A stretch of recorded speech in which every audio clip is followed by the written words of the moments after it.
Dude, I was like scared to come home. I was like, this guy's gonna show up to my apartment. He knows where I live. Exactly.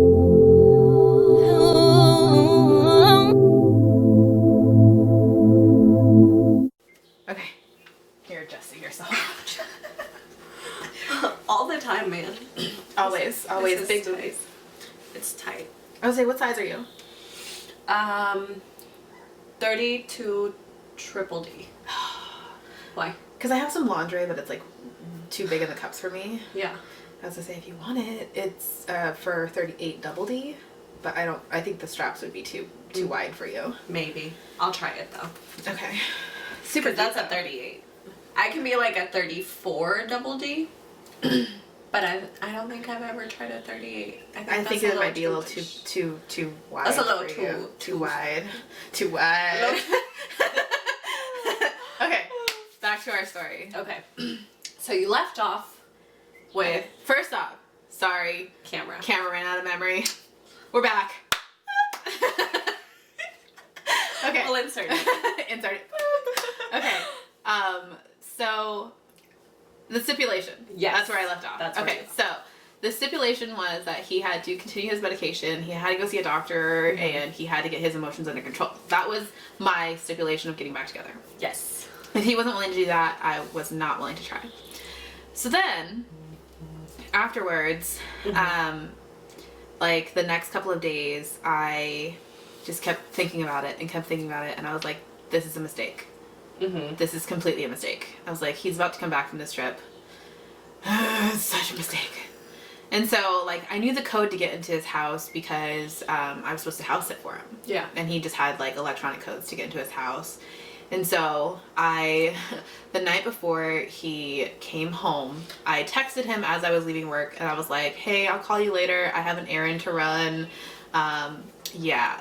Immediately went to his house, grabbed the rest of my stuff, and then drove home, came home, called him up, and I was like, I can't do this. I was like, you're way too emotionally unstable for me. I just got out of a bad marriage. I'm not looking to end up in another bad relationship. I can't do it. Yeah. I was like, nope, sorry. And he, at that point, was like, why are you doing this? Blah, blah, blah. And I was like, I can't do this. I was like, maybe later on down the road we can be friends again, but right now, like, I can't even talk to you. Like, you're way too much off the handles. Like, can't do it.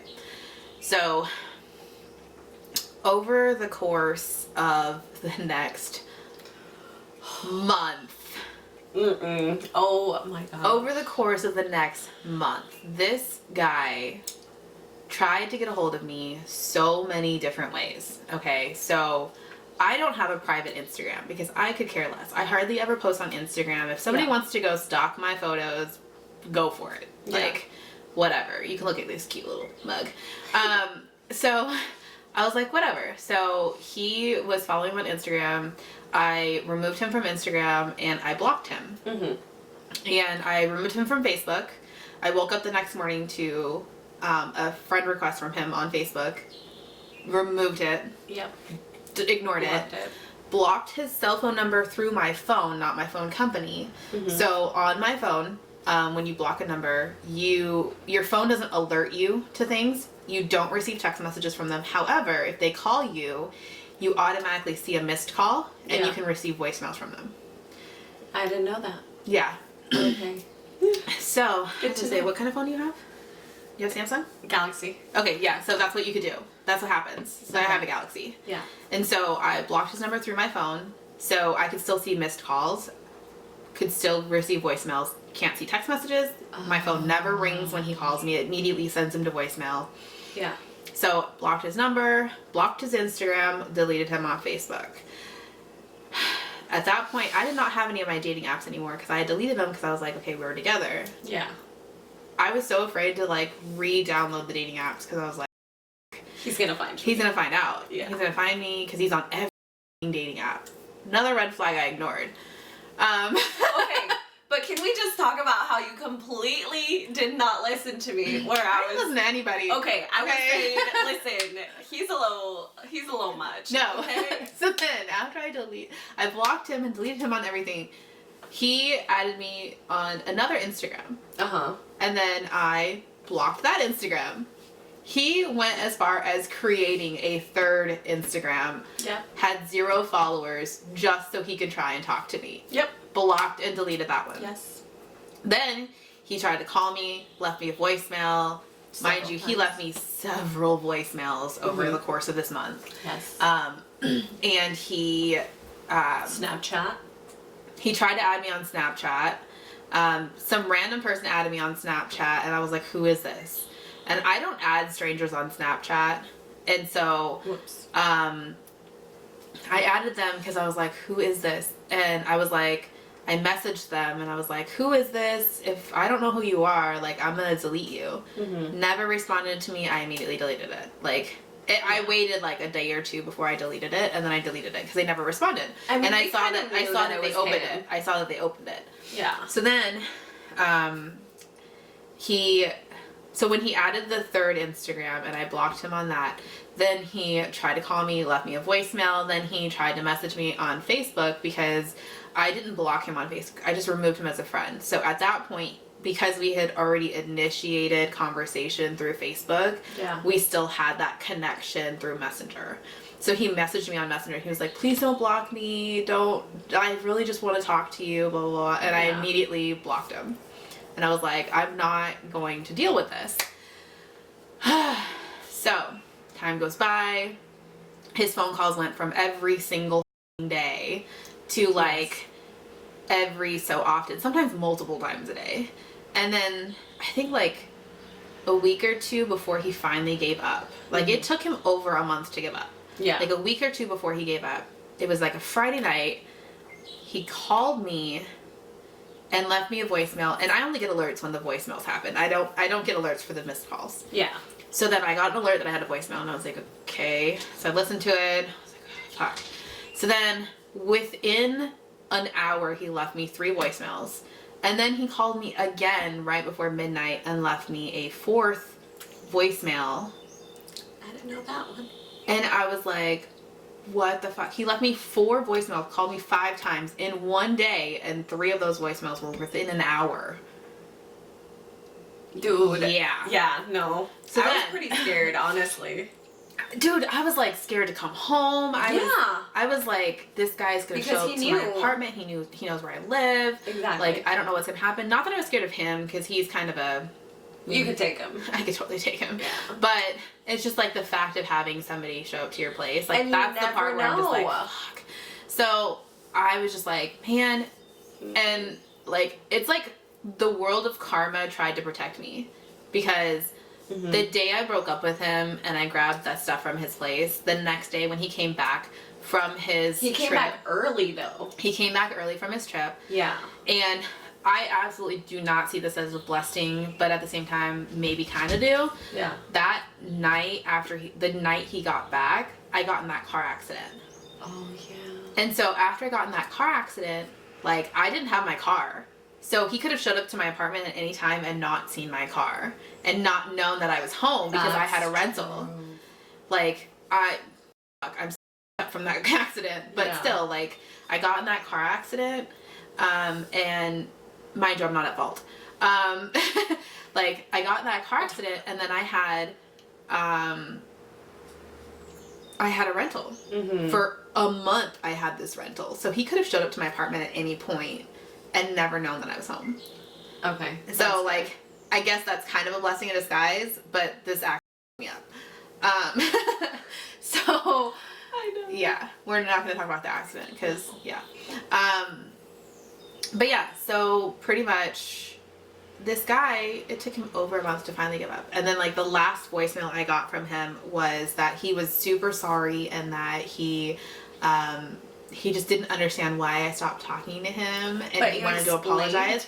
And every single one of the things he said, I'm sorry, I don't know what I did, but I'm sorry for whatever I did. If you don't know what you did, why are you apologizing? Yeah. Like, that's not an acceptable sorry. I feel like guys just do it to shut us up. Yeah, totally. Yeah. Totally. They're like, she's mad at me. I don't know if I did something. I don't know if I didn't do something. I'm just going to say sorry and hope that works. Just in case. Like, what are you sorry for? I don't know. This is what makes us even more angry, though. Yeah, like The if a guy fact that doesn't, if you a guy don't doesn't know what he's apologizing Yeah. for, then obviously his sorry means nothing. His sorry means nothing because this is for the guys out there. Literally, Yeah. if you do not know what you're apologizing for, do Don't not do it. apologize. Don't do it. It'll There's no make it point. worse. There's no point to apologize. So much worse. Either figure it out, or if she's mature enough to talk to you about it, sit down and be like, listen, I don't know why you're upset with me, but please, I'm willing to listen to you and find out why you're upset with me so I can make this better. I can't make it better if I don't know why you're mad at me and how I'm going to fix it. But at the same time, That's real. you have to have a woman who's willing to listen to that. If you don't have a woman that's willing to listen to that, Literally me. yeah, she's going to be like, you. Like, When I'm angry. Like, there's no calming me down. but that's what I'm You just saying have is to like give me time. you have to give you time, but then it comes to a point where it's like no matter how much time the guy gives you, you're still gonna be mad at him if he doesn't understand why you're mad at him. That's true. So you have to have that maturity level to just be like, Oh, this is why I'm mad at you, and this is how you can fix it. Or he can come to you and just be like, I don't understand why you're mad at me, but how do I fix this? I feel like I would rather have that, honestly, than just have them. Wait it out. Mm-hmm. Yeah. Because I think at a certain point, I get, like, super pissed off where I'm like, okay, well, I don't care anymore. Mm-hmm. Like, I'm done with you. Yeah. That was the one thing that like lacked in my marriage is that I always tried to talk everything out and to figure out why things were wrong and things like that. But he wasn't willing. He just wasn't a confrontational person. He hated talking things out. He didn't want to fix anything is what I felt like. He just wouldn't communicate. He just felt like every time I talked to him about anything, I was attacking him. And that's not how it was meant to come off. Yeah. It was meant to just be like, listen, this is what is wrong. How can we go about fixing this? Maybe I went about it the wrong way, but that's what I tried to do in communication. But he just always had those defensive walls up, and to where I could never talk to him about anything. Well, I do have to say that for me, whenever I am in a relationship, I end up trying to talk to them and communicate, but then if I'm not getting anything back, I'm slowly like, I'm down here, and then little by little, I'm just getting more and more worked up. Escalating, yeah. And that's something that like a lot of people have to work on though. Yeah. Like when I went through my divorce, I went through counseling. And when I went through my counseling, like there was so much stuff that I just discovered about myself. I discovered that it wasn't the fact that I was like I do have some self-consciousness. I do have some stuff that I'm just like, okay, I'm not good enough, I'm not this, I'm not that. But then the other part of it is like the moment that bad relationship ended, it was like, yeah, why am I upset over this? Like I have so much to offer somebody, and if you're not going to take what I have to offer, then obviously you don't deserve me. Exactly. And that's just how I became, and it was more like my confidence level went from here to here. Well, that also has to do with the fact that he didn't really make you feel good about yourself either. No. He never made me feel secure in myself because there was nothing that made it super secure. He never told me that he was attracted to me. I remember like in our relationship being told that he fell in love with me for my personality and how giving I was and how like caring I was and things like that. But he doesn't go for girls my size, like, you know. And at that point, I was bigger than I was now. Like, yeah. I'm down like 35 pounds from when I was. But it's like when you have somebody that tells you they love you, but they won't tell you that you're a sexy, attractive person, like that just breaks you down. Oh yeah. And so getting out of that relationship, and then all of a sudden, like, being willing to see other people's attention towards me, I'm like completely different. Like I had a lot of men complimenting me, telling me I was beautiful. Yeah. I had people like lifting me up rather than like constantly breaking me back down. And which I'm so glad for. Yeah. Because honestly, your personality and just you shine so much. And I'm not just saying this. Like, I know you're getting a little teary, but Yeah, I love you. Seriously. Yeah. Like, it took me a while to get there. It took me a while to love myself and to be that person that, like, I knew that I could be. Mm-hmm. It's just when you have the person you're married to not tell you the stuff, and then you have your family breaking you down. Yes. That's the worst. Sorry. No. Honestly, we all feel it, because I can honestly tell you, I'm still not confident with. Yeah, but you, like, if you would have known me before, yeah, and then you see me now, like, you see how I act now. Yes. And if you would have seen me before, you would have been like, holy, like, where have you been? Yeah. Like, where did this person come from?